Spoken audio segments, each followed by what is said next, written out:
Assalamualaikum warahmatullahi wabarakatuh. Salam budaya. Bertemu kembali pada mata kuliah Tata Teknik Pentas. Selamat saudara-saudara. Kita akan melaksanakan kuliah hari ini. Mohon saudara mempersiapkan diri. Silakan jika mungkin perlu dicatat atau diperhatikan saja jika Anda membutuhkan persiapan-persiapan tertentu, maka dimungkinkan apa yang nanti kita bicarakan itu bisa menjadi bekal untuk Anda mengembangkan diri. Pada kali ini kita akan membicarakan tata teknik pentas tradisional, terutama adalah penyinaran.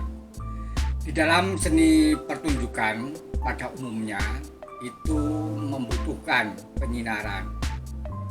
Dan tata teknik pentas tradisional ini pada umumnya memang berakar dari kegiatan-kegiatan yang bersifat etnik. Kita menyadari semuanya bahwa seni pertunjukan etnik pada umumnya itu ditumbuhkan dari kegiatan-kegiatan ritual. Kegiatan-kegiatan ritual ini tentunya di masa yang lalu dilakukan dengan sangat sederhana. Maka pencahayaan atau tata sinar pada seni pertunjukan etnik itu dilakukan dengan alat-alat penyinaran yang sifatnya tradisi, sifatnya berada di lingkungan tradisi itu sendiri, apa yang ada dan apa yang mereka bisa gunakan.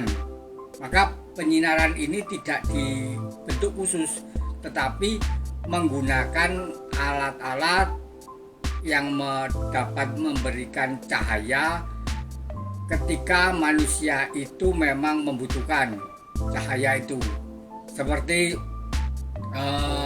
obor, kemudian lampu-lampu minyak, lampu-lampu yang dibuat dari pelepah tumbuhan tertentu itu kemudian digunakan sebagai sumber cahaya.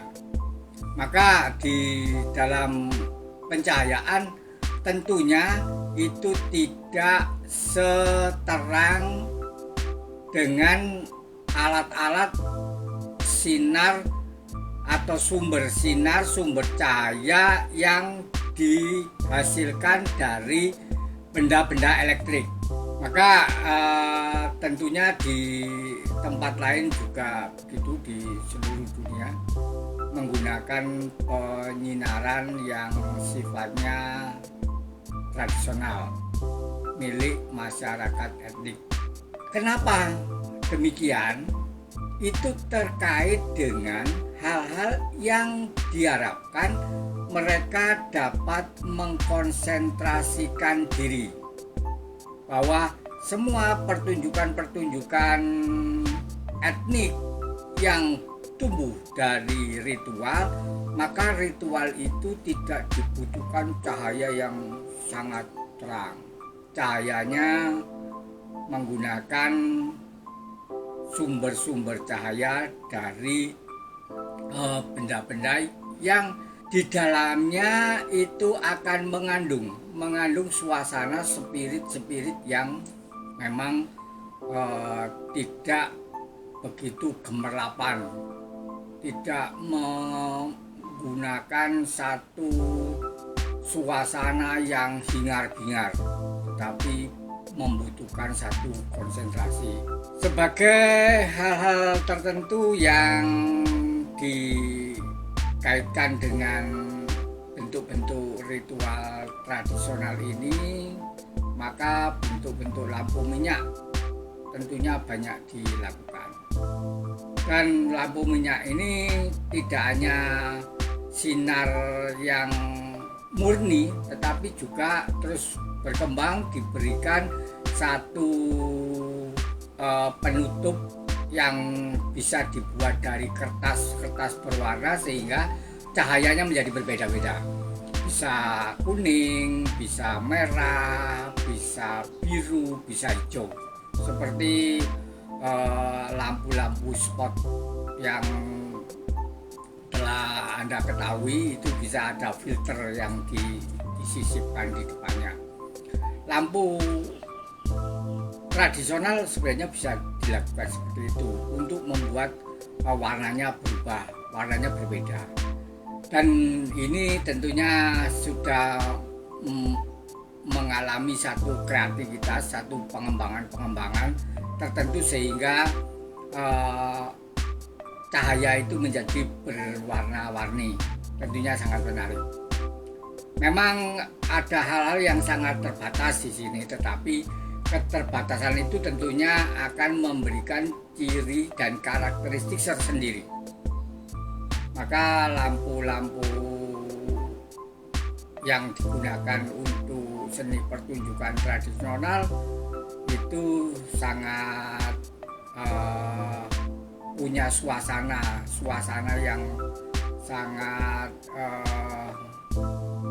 ada yang bisa menumbuhkan kondisi yang sifatnya magis, ada yang melankolis, ada yang erotik, tapi sangat bagus untuk bisa memberikan masukan. Kita melihat itu menjadi kadang merinding sekali. Hal-hal semacam ini tentunya perlu atau mungkin bisa kita coba diaplikasikan di dalam satu penampilan tertentu. Tata sinarnya menggunakan tata sinar tradisional.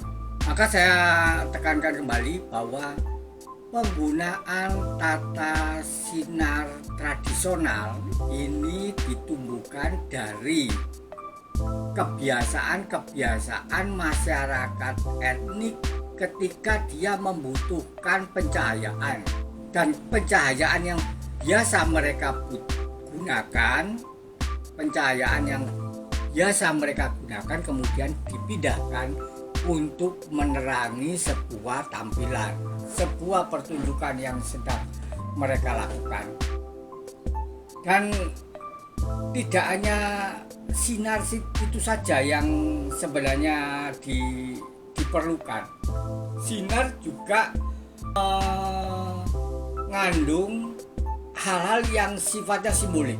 Jika Anda melihat pertunjukan topeng Banjet di Jawa Barat, maka ada tata sinar yang dari lampu yang diletakkan di tengah pertunjukan di sebuah arena, kemudian di tengah itu ada lampu minyak.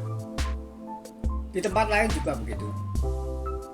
Pertunjukan ludruk besut itu menggunakan obor.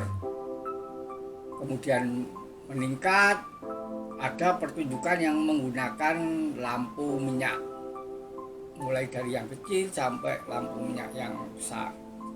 Kemudian zaman berkembang menggunakan lampu yang dibentuk dengan cara pembakaran menggunakan gas, lampu pompa.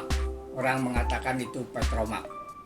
Ini umum di semua pertunjukan tradisi Jawa itu pernah menggunakan lampu petromak, sehingga lampu petromaknya ditaruh di tempat-tempat yang diharapkan masyarakat langsung bisa melihat pertunjukan itu lebih terang. Kemudian berikutnya sudah ada listrik, sudah ada lampu-lampu yang elektrik, sekarang semuanya menggunakan. Nah, kita mempunyai fase itu. Jadi ada fase tradisional, kemudian masuk ke fase modern.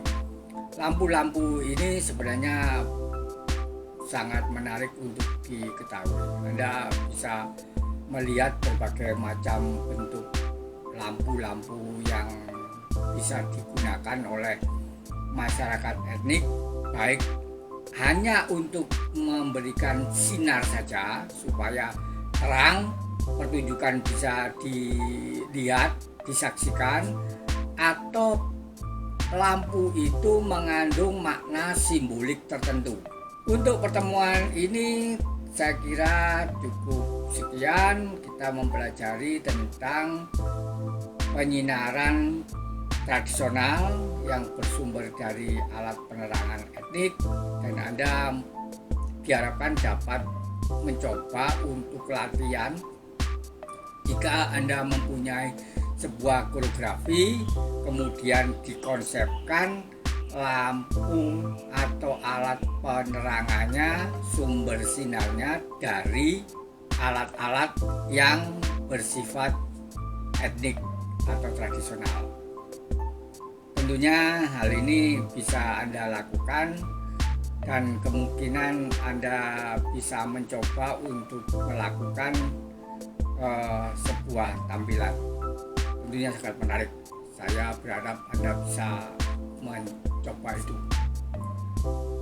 Saya kira itu yang bisa saya sampaikan pada pertemuan kali ini.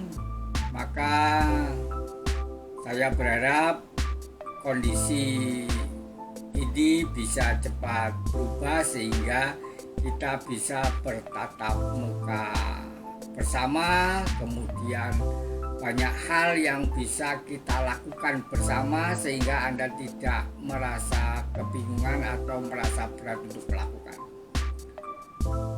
Saya kira itu yang bisa saya sampaikan. Wassalamualaikum warahmatullahi wabarakatuh. Salam budaya.